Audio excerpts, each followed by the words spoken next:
ये कहानी है उस जांबाजी की जिसने सरहद पार से आए मौत के मंसूबों को राख में मिला दिया।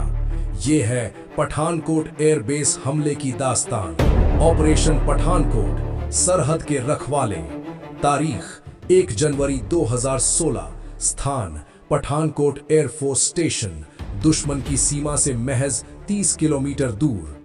नया साल दस्तक दे चुका था, लेकिन हवाओं में जश्न नहीं, एक खौफनाक साजिश की बू थी।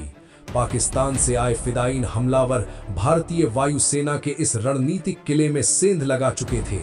उनका मकसद अरबों की संपत्ति को तबाह करना और लाशों का ढेर लगाना। दोपहर 3:45 अचानक बेस पर रेड अलर्ट की गूंज सुनाई देती है। सायरनों की आवाज से आसमान थर्रा उठता है। कमांडिंग ऑफिसर की कड़क आवाज गूंजती है, पूरे बेस को सील कर दो, परिंदा भी पर न मार पाए। कमांडो की एंट्री। रात 9:45।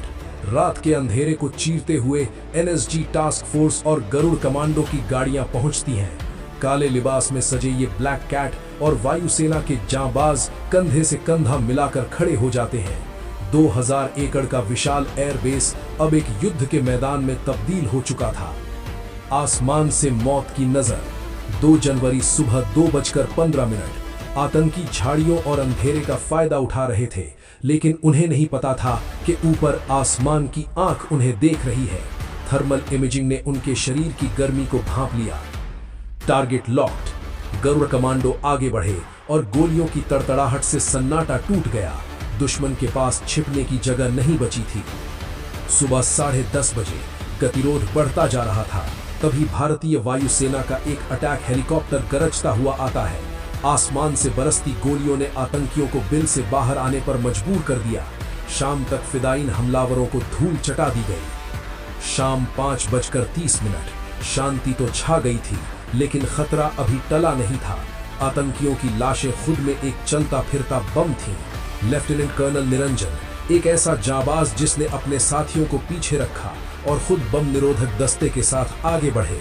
अचानक एक धमाका होता है, धुआं छटता है और देश का एक वीर बेटा तिरंगे में लिपटने के लिए शहीद हो जाता है।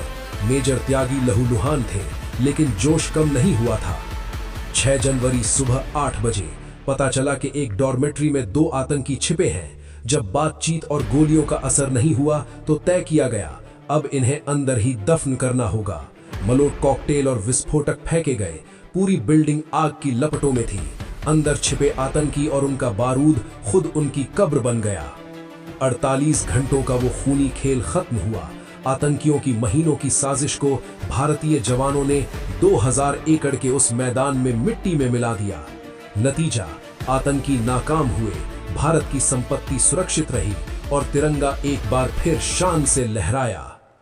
हम गिरेंगे, हम जख्मी होंगे, पर हम रुकेंगे नहीं, क्योंकि ये देश हमारी जान है। जय हिंद, जय भारत।